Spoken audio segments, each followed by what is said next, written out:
Hello weirdos, welcome back to my channel. My name is EmmaAbe and we talk about books here on this channel. And today we are going to be doing an extremely overdue wrap up for the month of June. So for Pride, yay! I hope everybody had a wonderful Pride.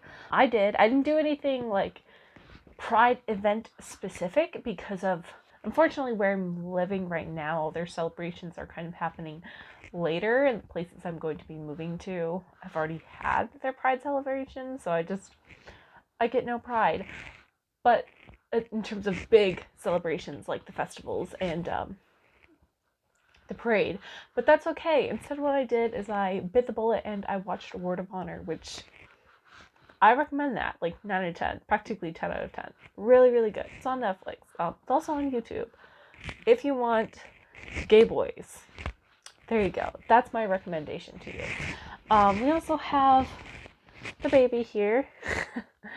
Oh, she's so cute, and I should take her collar off. In the month of June, I read 13 books, which I don't think is that bad, especially when you consider that I read some long ones.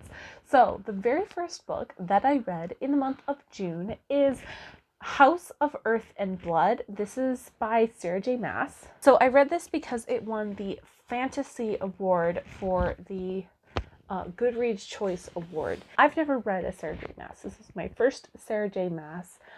And I think what I've learned is that Sarah J. Maas is not for me. I think that she is a fiction writer and a fantasy writer that appeals to some people, but not to me.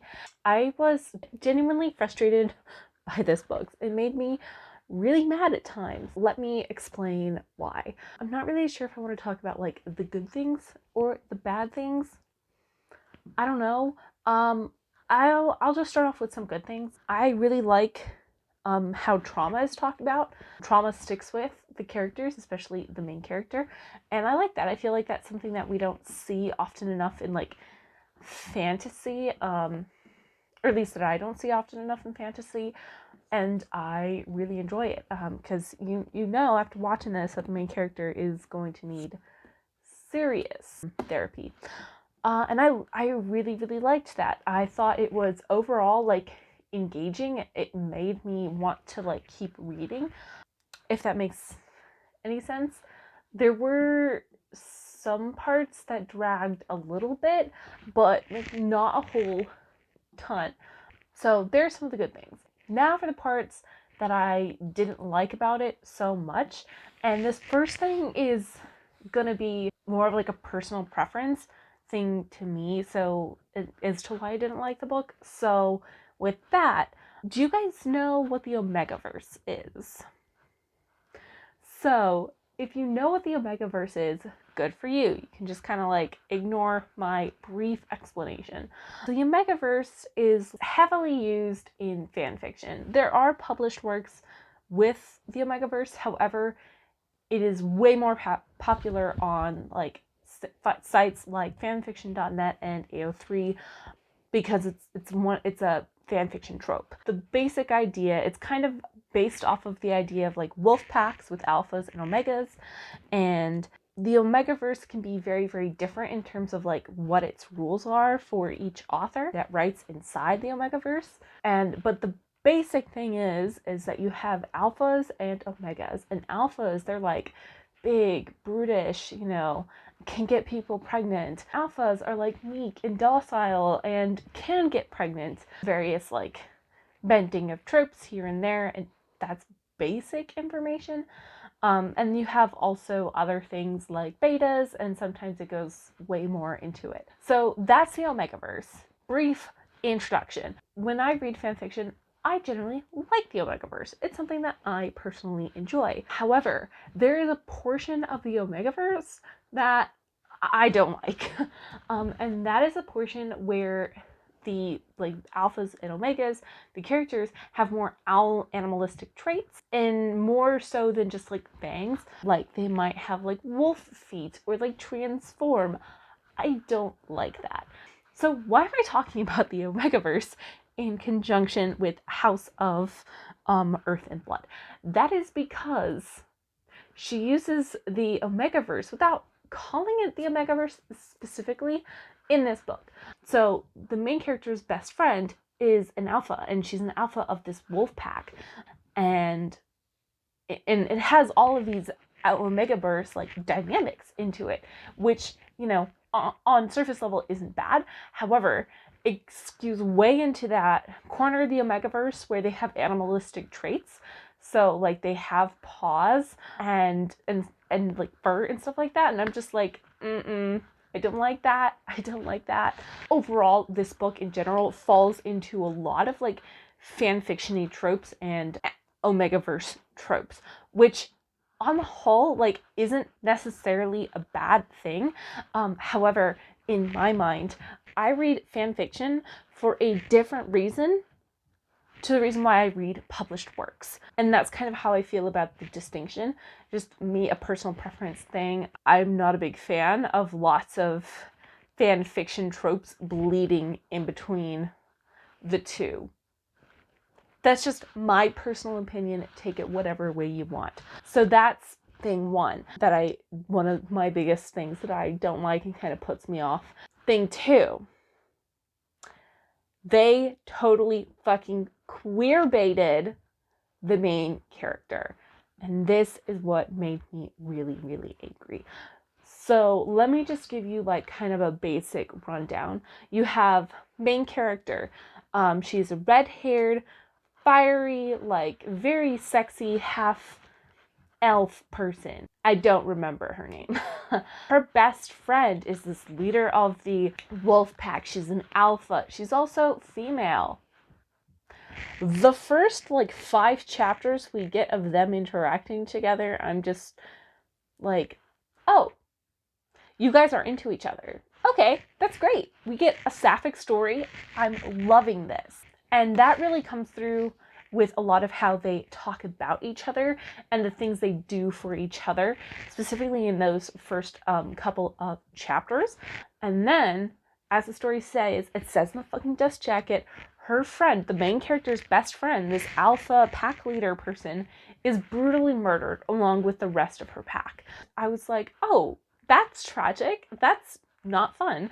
But that'll be really interesting. You know, it'll be really interesting to see this main character go through this journey of like accepting that she lost like the love of her life, losing her best friend. And I'm like, okay, I can be into this. This tragic sapphic thing. Okay, I could be into this. However, Sarah J. Maas makes it extremely clear that the main character is not gay, or at least is not bisexual. Makes it clear, oh, nope, she's super straight, because the main character is always having sex with men and like being interested in other men. And I'm just sitting there like, but she's in love with her best friend. Like, I just couldn't wrap my brain around it. And with the plot comes in and like more plot comes in, and there's a time jump, and she teams up with this like archangel to try and figure out what was the cause of her best friend's death. It makes it very, very clear that there's going to be a relationship between the main character and this archangel, and I just wasn't for it. The whole time I was like, but she's in love with her best friend. Like, I don't understand. And yeah, I was trying to explain it to some of my friends, and they were like, maybe you're just like over exaggerating, reading too much into it. And I'm like, no, she is so in love with her best friend, and the problem only gets worse as you like continue through the books and through the book and like get to the end, and the sacrifices they make for each other, like it just doesn't make any sense to why they wouldn't be in love with each other. I maintain that this book would have been better and shorter. It's also ridiculously long. It's like 800 pages. So it would have been better and shorter if it was a sapphic romance. I think it'd be really, really cool to have her, you know, go thinking she's straight for so long and then loses her best friend, and then in the grief figuring out that she does love her best friend, going through like the grief of like lost lover. That is really interesting idea, but Sarah J. Maas just didn't do it. It really irritated me because I was like, I was fucking queer baited. I am so upset. Yeah, that is what really made me angry about this book, and what put a lot of my aggression towards this book. Now, this is the start of a series. I will not be continuing along because I cannot deal with heterosexual bullshit. The only reason that I would pick up any of the subsequent books is if it wins the fantasy award ever again, which I hope to God it doesn't, because I do not want to read it anymore because it made me angry. There you go. That's my opinion on that book. I talked for forever about it, but you know what? I had intense feelings about it. I was very angry. I was complaining about it to a lot of different people because I was so mad. The next book I finished is Mexican Gothic. This is by Silvia Moreno Garcia. Stories, you have our main character. She, her cousin is married into like this weird family, and she gets this letter from her cousin saying like, hey, yo, help me. She's like, okay, that is really suspicious. So she goes and basically tries to get her cousin out of this really weird family situation. Holy crap, like, I didn't know much going into it, and I wasn't expecting much out of this book, and I really enjoyed it. This book is very like intellectual, way more than a horror book needs to be. This won the horror for the Goodreads Choice Award, and that is why I read this.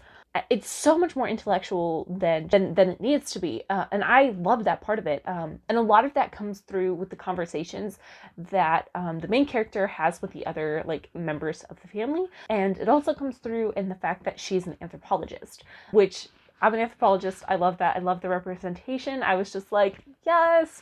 And so having those talks about anthropological topics, especially when it comes to like colonialism and like racism in those talks within the book, I loved it. The references to like historical references and literature references that you might not necessarily like would catch unless you were like in the field just made me really, really happy.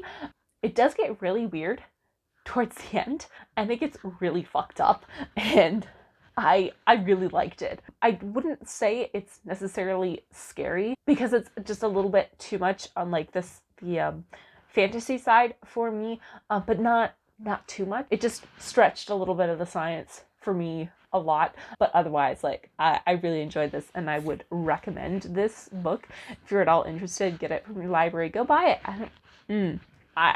This was a good one to read after that one, the first one I read. The next book I read is the Jane Austen Society. This is by Natalie Jenner. It was the runner-up for the historical fiction category of the Goodreads Choice Award. I didn't love it, but I didn't hate it. Like, this is kind of very much kind of like a chick lit-y genre piece. Chick lit in general, I just isn't really for me. My mom read it. My mom read it before, and she loved it. There you go. There's another data point. I've been making my mom read a lot this summer, and she's definitely been gravitating a lot more towards chick lit stuff, which is awesome, which is so great, and I'm glad that she's reading more. Want to say hi? She's like, no, I want to rest. It's late. I want to snuggle with you and go to bed. But I did find it to be pretty interesting. So it's about this town in England where Jane Austen like lived the last like years of her life. This town kind of groups together and they're like, hey, we want to find a way of really preserving Jane Austen's legacy. And I love Jane Austen's work. Yeah, this book just didn't attract me too much. There's a bunch of different characters, and it's really cool to see their different interactions. I don't really know what else to say about this book. It was just kind of a meh book for me. Some of the stuff, like the plot lines, were more interesting than others. I will also say, going into this book, it would be a really good idea to have a foundation of the general characters and like the general plots of the books. Not that they're too important, but they're often referenced in the book with little to no context. So they'll be like, oh, Mrs. Bennet or Mr. Darcy, you know, and like, oh, like blah blah blah felt that way in XYZ. And sometimes it can be hard to like kind of put together like what exactly like they're referencing, because they'll say like, oh, that is similar to how like Miss Bennet felt when this XYZ happened. And it just, sometimes it's hard to like connect like the pieces if you don't have that background of what is happening in the book. The next book I read is a poetry book, Violent Bent Backwards Over the Grass by Lana Del Rey. I'm gonna be honest, never really listened to Lana Del Rey's music, or if I have, it's kind of been on like someone else's playlist. I don't think any of her music is in my playlist. Like, I couldn't name you any Lana Del Rey songs, which, like, it's fine if you like Lana Del Rey. This is not meant to bash on Lana Del Rey or anything like that. So this is a poetry book. Y'all know poetry, not my thing. I'm trying. This is why I'm reading this Goodreads choice stuff. So this is the runner-up poetry collection from the Goodreads Choice Award. And my big thing with this one, I'm actually going to talk about some of the good stuff in it first. So I read it like reading and following along.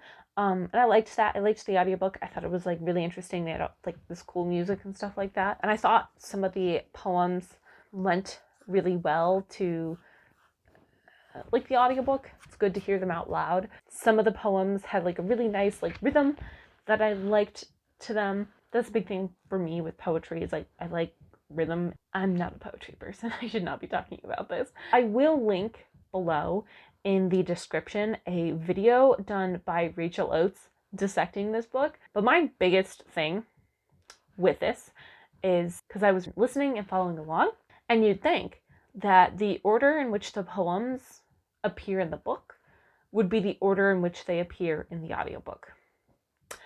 That was not the case. That led to a lot of like stress and distress for me while reading through it, because I would be like, okay, like I'm frantically flipping through the book to try and find this poem, and it wasn't even in like a logical order of disorder. It just was randomly put in random places. And that really frustrated me as like a reader, and also just as like a disabled reader, you know, someone who kind of needs both. Like, I don't need both, but I prefer to have audiobook and the physical copy, because that helps me with like just the processing of what is happening. That was very frustrating. Could see that not be an issue for people if you don't have both in front of you, but I did, and it severely pissed me off. Kind of turned me off from the whole book. Like, I didn't really want to read it, and I didn't feel interested, and I was like, something went seriously wrong here. And that's not an okay product. It's like a practically unfinished product, and that just seems sloppy and lazy to me. But that's just me. The next book I read is Heartstopper Volume 2 by Alex Oseman. I do own a copy of this book, but unfortunately it was left by someone somewhere, and I'm not happy about that, and I'm gonna move on because otherwise I will get really angry. Let's just talk about this book. Super cute. Super cute. Okay, I'm loving it. I'm loving the two characters interacting, the other one coming into his bisexuality and feeling comfortable opening up and talking to people about their relationship, and you know, it's cute. I mean, it's Heartstopper. Like, can you be mad? No, you cannot. If you are interested at all in some cute gay boys, read that one. The next book is A Good Girl's Guide to Murder. This is by Holly Jackson. This one, the runner-up? Not entirely sure on that. For the YA fiction for the Goodreads Choice Awards. This is like kind of like a mystery. You have this main character who is investigating as to what happened to this girl like 4 years ago, 2 to 4 years ago, trying to uncover the real cause of her death. Because essentially, she was presumed dead, and then all of the blame was put on her boyfriend, who later committed suicide. Super tragic. So if any of that seems triggering to you, be careful. And the main character is just like, I smell fish. I don't think this is real. All about the probing and the nitpicking into like what is the real story. You know, I thought it was interesting. It was interesting to like kind of like flip through and try and figure out like what exactly happened and put all the puzzle pieces together. I didn't care for the romance in this much. I thought that was an unnecessary piece of the puzzle, but that's just me. You'd think because like I like romances where there's like other stuff going on.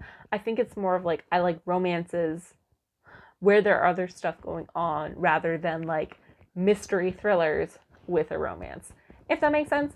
But I thought the format was pretty interesting. So like you'll have like the text of the book, where it's just kind of like narrated in the main character's perspective, and then you might have like log entries of like her investigations, or transcripts of interviews and various other like maps and things. So that was interested. I do think it benefits from reading along and following along. Moving on, the next book I read is The Kite Runner. This is by Khalid Hosseini. Everybody said that this was like super, super, super good, that it's like his best work. I personally preferred A Thousand Splendid Suns over this, because like I cried when I read A Thousand Splendid Suns. I did not cry when I read this.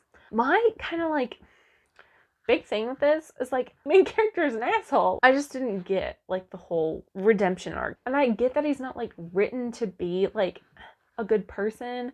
He's kind of meant to be like a flawed person, like not wholly bad, not wholly good. And I'm like, but the things he's doing are kind of really, really shitty to this person that is supposed to be like his brother.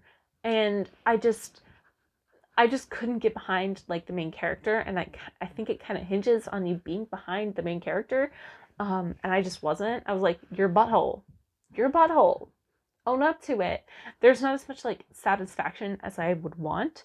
However, when it comes to that baby boy, holy cannoli, I feel so much for him. He's the one I had the most empathy for, and really started like pulling at like all of the heartstrings and everything like that. Like once he was introduced, and if you know the book, you know who I'm talking about. Once he was introduced, just the book got a lot like more interesting to me, and I really enjoyed that like last third.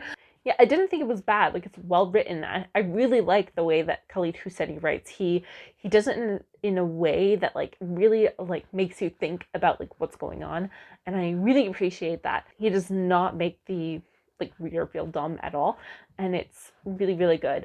Just was not my favorite. Didn't live up to like the hype in my personal opinion. So this next book is Cast. This is by Isabel Wilkerson, and I can't talk about it because I read it for the BookTube prize.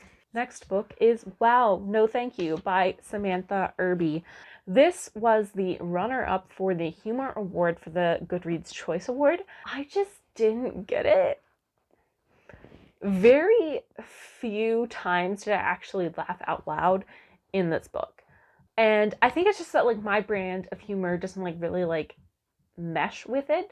Like the humor of kind of like the everyday. Not that can't be funny, but like the author Samantha just tries to connect to like to the audience on like kind of like a hey, like we're the same kind of people, which can work. I just don't think it did. Like I think the funniest parts to me was when she made a mixtape and described why she was putting certain things on the mixtape. I'm pretty apathetic to this one as well. I just didn't like, there's very few spots where I actually laughed out loud, and overall like I was just kind of like, okay, like, okay. Like, sometimes it just felt like really oversharing and a little bit gross. The humor was just a little bit too, like, intense for me in terms of, like, gross out humor. Gross out humor can work, but just didn't work for me in, like, this case, and I don't really know why. I think it's definitely, like, a personal preference thing to me, but I do see why this book would be really valuable and can make a lot of people feel really seen. So I think that in that way, like, it's pretty good. Like, I connected with some of the stuff. I'm like, yes, sometimes I feel that gross too. So overall, didn't really connect to it and didn't think it was that funny. Next is this guy, The Rise of Theodore Roosevelt by Edmund Morris. This is over 700 pages. It's deceptively, like, thin. It looks, like, super thin, but then you're like, oh wait, it's super dense because the pages are thin. This chronicles the life of Theodore Roosevelt from, like, you know, his birth to basically before he becomes president. Holy crap, like, Theodore Roosevelt did so much. Like, oh my gosh. And there are 3 of these. This is like the first in a trilogy of biographies, which seems really, really daunting. Like, the fear I had going in was, oh my gosh, this is gonna really drag, because like 3 books that are all about the same length. So that's about 2,100 pages of Theodore Roosevelt, which seems like a lot. However, because Theodore Roosevelt just had this manic energy throughout his entire life, especially when he was like younger, it kind of helped make that really, really engaging. And I just think kudos to Edmund Morris for making like this giant biography not boring, which I don't know if that's just because Edmund Morris is a really good biographer or Theodore Roosevelt was just crazy and just had lots of like really, really manic energy and really was just bouncing around and doing lots of different things that he couldn't sit still, which made this really interesting. So that's my thought on this. I enjoyed it. Next book I read is The Road by Cormac McCarthy. This is a depressing book. This is kind of like a book where like nothing really happens and you're just depressed the whole time. And I loved it. The premise is you're following this father and son and you never really get their names, and they are living through like in like this post like apocalyptic world. You never really get a sense truly of what happened. You just know that like kind of everything is ash now. It's all burning. There's very, very little food. There's shelter. There's not a lot of people living.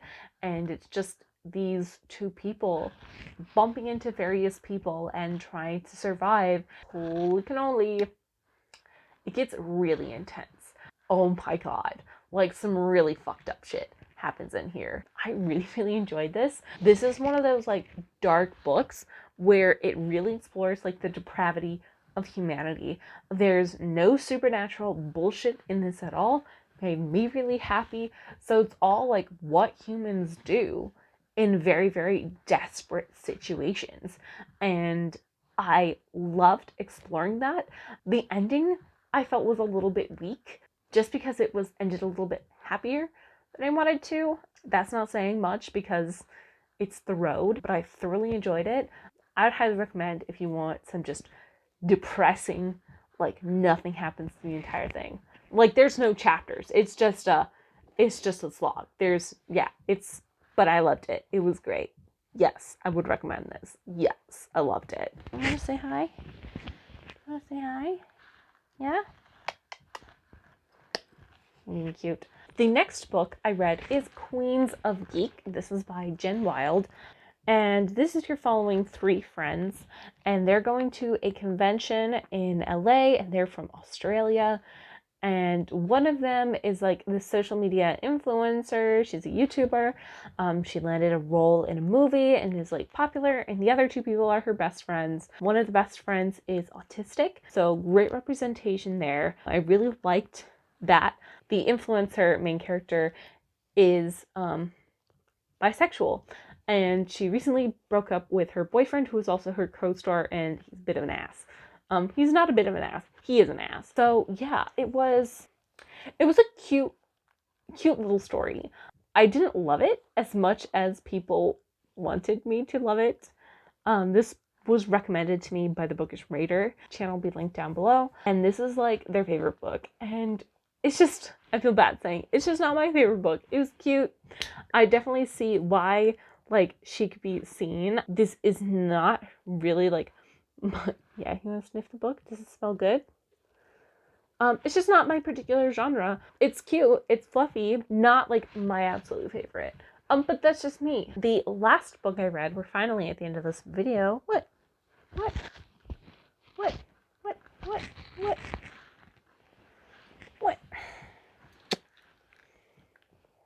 She just wants to lick my hands. Aw, I love you too. The last book I read is Hood Feminism. This is by Nikki Kendall. This is like a series of essays, and it's just what it says on the tin. Notes from a woman that a movement forgot. She doesn't necessarily drag feminism because she is a feminist, but she points out like issues like within our culture that should be feminist issues that are not. So things like racism, poverty, hunger, all of these things, and how they disproportionately affect women. I thought this was just really, really intelligent, and I really like this. This is the runner-up for like the nonfiction awards for the Goodreads Choice Award. I really, really enjoyed this. I don't really know what else to say other than like it was a really good blend of anecdotal evidence with like the author's own personal experiences and drawing from other people's experiences and statistics, which is something that I really enjoyed, that blend, because they reinforce each other and make powerful arguments. It's just so, like, some of the topics that I really liked were hunger, Pretty for a Blank, Missing and Murdered, housing. I highly enjoyed it. I would really recommend it to you, or to anyone who wants more books about feminism and wants to get educated that way. So there you go. That is the books I read, all 13 books that I read in June. I hope everybody had a happy Pride. She's not having it. She's just like, nope, I just want to curl up and go to bed. Let me go to bed. That is going to be it for me for this video. I'm going to say bye, like, comment, subscribe. Let me know what was your favorite book that you read in June, and have you heard of the Omegaverse? All right, bye. Do you want to say bye?